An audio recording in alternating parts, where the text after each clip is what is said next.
লোক দাখিল পাশ হইয়া তারপর তিনি এই ১৫০০ বছরের সংরক্ষিত ইসলামের ব্যাখ্যা বিশ্লেষণ ফু দিয়ে উড়িয়ে দিচ্ছে, আর তার ভক্তরা খুব শিক্ষিত মানুষ, তারা হযরতকে মাথায় নিয়ে ঘুরে। বুঝো, পীর সাহেব যদি দাখিল পাশ হয়, তার অনুসারীরা কি পাস? মৌলানা সৈয়দ আবুল আলা মওদুদী সাহেব তিনি করেছেন কি? তিনি একই সঙ্গে অনেকগুলো করেছেন। আমাদের ওস্তাদ মৌলানা নূর আলম খলিল আল আমিনী বলেন, মুসলমানদের ইতিহাসে যত বাতিল ফেরকা পাওয়া যায় সবগুলোকে পিষে সুন্দর করে একটা বড়ি বানিয়েছে, সেই বড়িটার নাম হলো আল মওদুদিয়া।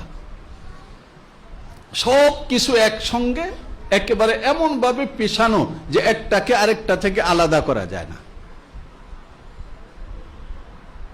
একেবারে আম্বিয়ায়ে কেরামকে পর্যন্ত ছাড়েন নাই, আম্বিয়ায়ে কেরামকে তিনি মাসুম মানেন নাই।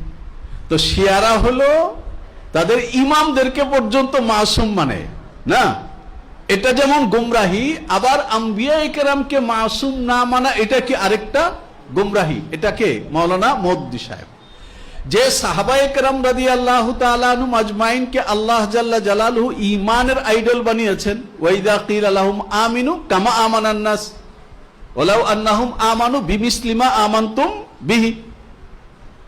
উনি নিজে এক পরিভাষা প্রসব করেছেন, মেয়ারে হক। এই মেয়ারে হক কথা কোরআন হাদিসের কোনো জায়গায় নাই, এটা তুমি কোত্থেকে আনলা? কোরআন বলেছে সাহাবায়ে কেরাম হলো ঈমানের মানদণ্ড, ঈমানের মাপকাঠি। তোমার ঈমান যদি কোন সাহাবীর ঈমানের মতো হয় তাহলে ফাকাদ ইহতাদা, তুমি হেদায়েত ইয়াফতা। আর তোমার ঈমান যদি কোনো না কোনো সাহাবীর সঙ্গে না মিলে তাহলে তোমার ঈমান আউট। কোরআন বলেছে এটা। মাওলানা মওদুদী সাহেব সাহাবায়ে কেরাম রাদিয়াল্লাহু তাআলা আনহুমকে একেবারে ধরে ধরে হামলা করেছেন। তার এই এক সমস্যা। শুরুতে একটা কথা বলেছি, যে সমস্ত ইসলামের মৌলিক বিষয় অকাট্য দলিল দ্বারা প্রমাণিত, ওটা সরাসরি অস্বীকার করলে যেমন ঈমান থাকে না, যে ব্যাখ্যা উম্মতের মধ্যে একেবারে শুরুকাল থেকে এ পর্যন্ত মুতাওয়াতির ভাবে সংরক্ষিত, কেউ যদি ওই ব্যাখ্যাকে অস্বীকার করে তারও ঈমান থাকে না। উদাহরণ কি দিয়েছিলাম? যেমন ইলাহ, মাবুদ, আল্লাহ না। এখন কেউ যদি বলে যে এর মেস্তাক আমি, তাহলে সে মুসলমান না। কেউ যদি বলে এর মেস্তাক আমি না, হযরত আলী, তাইলেও সে মুসলমান না। কেউ যদি বলে যে না, লা ইলাহা ইল্লাল্লাহ বলতে আলীও না, আমিও না, মুহাম্মদ সাল্লাল্লাহু আলাইহি ওয়াসাল্লাম, তাইলেও কি হবে না? মাওলানা মওদুদী সাহেবের আকীদাগত যে সংকট, এই সংকটের কেন্দ্রীয় জায়গা মানে স্পর্শকতার জায়গা, যেটা শোনার পরে মানুষ মুসলমানদের রক্ত টকবক করে উঠে, সেটা হলো নবী এবং সাহাবী। কিন্তু তার হামলার গোড়ার জায়গা এটা না, তার হামলার গোড়ার জায়গা হলো কোরআনে কারীম। এবং মাওলানা মওদুদী সাহেবের গুমরাহির কেন্দ্রীয় কিতাব হলো কোরআনে কারীম কি চার বুনিয়াদি ইস্তেলাহে। মাওলানা মওদুদী সাহেব সেখানে যে কথাটা দেখানোর এবং বুঝানোর চেষ্টা করেছেন, চারটা পরিভাষা। ইলাহ, রব, দ্বীন, ইবাদত। কি ইলাহ, রব, দ্বীন, ইবাদত। তিনি বলেছেন যে এই চার পরিভাষা সাহাবায়ে কেরাম তো বুঝতেন, তার পরবর্তী সময়ে এসে মানুষেরা এর মূল অর্থ এটা ভুলে গেছে, ফলে কোরআনে কারীমের 3 ভাগের 2 ভাগই নজরের আড়ালে চলে গেছে। উনি পাইলেন কই? হ্যাঁ, নজরের আড়ালে যে চলে গেল সাহাবায়ে কেরামের পরে, তো আপনি এত বছর পরে এসে আপনি কই পেলেন? তাইলে কি আপনার কাছে ওহী আসে?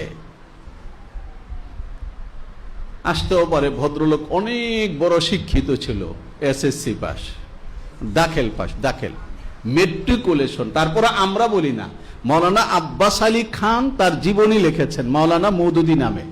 এই মগবাজারে তাদের যে কেন্দ্র, সেখান থেকে এটা বিক্রি করা হয়, প্রচার করা হয়। সেখানে বলা আছে এই কথা, একটা লোক দাখিল পাস হইয়া তারপর তিনি এই ১৫০০ বছরের সংরক্ষিত ইসলামের ব্যাখ্যা বিশ্লেষণ ফু দিয়ে উড়িয়ে দিচ্ছে, আর তার ভক্তরা খুব শিক্ষিত মানুষ, তারা হযরতকে মাথায় নিয়ে ঘুরে। বুঝো, পীর সাহেব যদি দাখিল পাস হয়, তার অনুসারীরা কি পাস?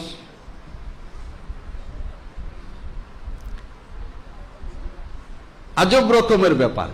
যে একজন শিক্ষিত মানুষ কিভাবে এটা বুঝে। তার এই 4টা জায়গার মধ্যে সে যে হামলা করেছে এটা হলো সবচেয়ে ভয়ানক হামলা। সে বলেছে দিন, দিন অর্থ আমরা যে বুঝি দিন, এই দিন দিন না, আরো দিন আছে না, হ্যাঁ, এই দিন দিন না, সেই দিন কি, সেই দিন হলো রাষ্ট্র। দিন মানে কি, হ্যাঁ, আন আকিমুদ্দিন মানে কি, রাষ্ট্র কায়েম করো। এমনকি আল্লাযীনা ইউকিমুনাস সালাত, তিনি বলেছেন নামাজ কায়েম করা, নামাজ পড়া না, নামাজ কায়েম করা মানে কি, যে সমাজে সবাইকে নামাজি বানাতে হবে। দাখিল পাশ হইলে যা আর কি। আপনার এটা কে কইল?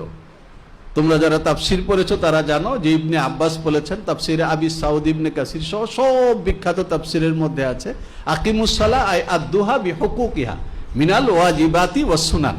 সুন্নত, ওয়াজিব, রুকন সব সহকারে যথাযথভাবে নামাজ পড়াকে কি বলা হয়? একামাতে সালাহ। উনি বলেছেন যে এটা না, উনি বুঝছেন ভালো, আরো কিছু বুঝতে দাও। তো উনি বুঝতে বুঝতে এই জায়গাটায় শেষে এসছেন যে দিন মানে হলো রাষ্ট্র। তাহলে নামাজ, রোজা, হজ, যাকাত এগুলো কি? উনি বলেছেন ট্রেনিং। তাহলে আমরা যে নামাজ পড়ি, উনি বলেছেন যে ওনার খুতুবাত এটা পড়ে দেখো, হাকিকতে নামাজ যেখানে, সেখানে তিনি বলেছেন ইয়ে এক ট্রেনিং কোর্স হয়। কাজে আমরা যে নামাজের মধ্যে উঠা বসা করি এটা হলো প্র্যাকটিস, ট্রেনিং। আমাদের প্রশ্ন হলো এটা, তাহলে যার বয়স হয়ে গেছে 80 বছর, দাঁড়াইতেই পারে না, ওযু কখন থাকে কখন থাকে না তাও বলতে পারে না, এই লোক ট্রেনিং দিবে কেন? তাহলে বুড়া মানুষ নামাজ পড়ার দরকার আছে? হ্যাঁ, মহিলারা যুদ্ধে যাবে, তাহলে তারা কেন নামাজ পড়বে? হুজুর শেষ করে দিচ্ছে, বুঝে আসছে? হ্যাঁ, 30 না।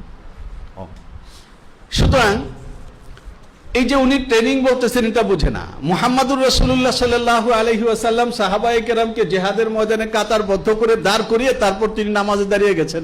তাহলে নিজের বাহিনীকে যুদ্ধের ময়দানে দাঁড় করিয়ে সিপাহ সালার যিনি প্রধান সেনাপতি, উনি গিয়ে ট্রেনিং করতেছেন নাকি? পাগলের মাথা খারাপ হলে যা হয়। তিনি বলতেছেন দিন মানে হলো স্টেট। রাসূলুল্লাহ সাল্লাল্লাহু আলাইহি ওয়াসাল্লাম, তোমরা ওই যে বিখ্যাত হাদিসে জিবরাইল যেটা বলা হয় না, সেটা।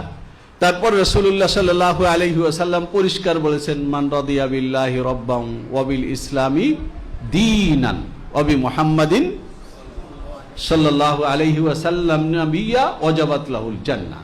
যেখানে ইসলামকে দিন বলা হচ্ছে আর ইসলামের বুনিয়াদ বলা হচ্ছে বুনিয়াল ইসলামু আলা খামসিন। কোন জায়গার মধ্যেই তো রাষ্ট্র ব্যবস্থা বোঝা যাচ্ছে না, বুঝে নাই কেউ। ভাবসাবখানা এমন যেন আল্লাহ ঠিক মতো বোঝেন না। ওনার সঙ্গে পরামর্শ করে যদি আল্লাহ ইসলামটাকে বানাইতো তাহলে ঠিকঠাক মতো বানাইতে পারত। সালাফের মানিত ব্যাখ্যা, উম্মত ১৫০০ বছর ধরে ইসলামের মৌলিক বিশ্বাসগুলোকে যেই অর্থে ধারণ করে এসছে, কেউ যদি ওই অর্থের বাইরে চলে যায়, যদি সেটা কাতঈ হয় তাহলে কাফের হয়ে যাবে, যদি কাতঈ না হয় তাহলে গোমরাহ হয়ে যাবে। এই জন্য মাওলানা মওদুদী সাহেব এবং তার দল গোমরাহ, এতে সন্দেহ নাই।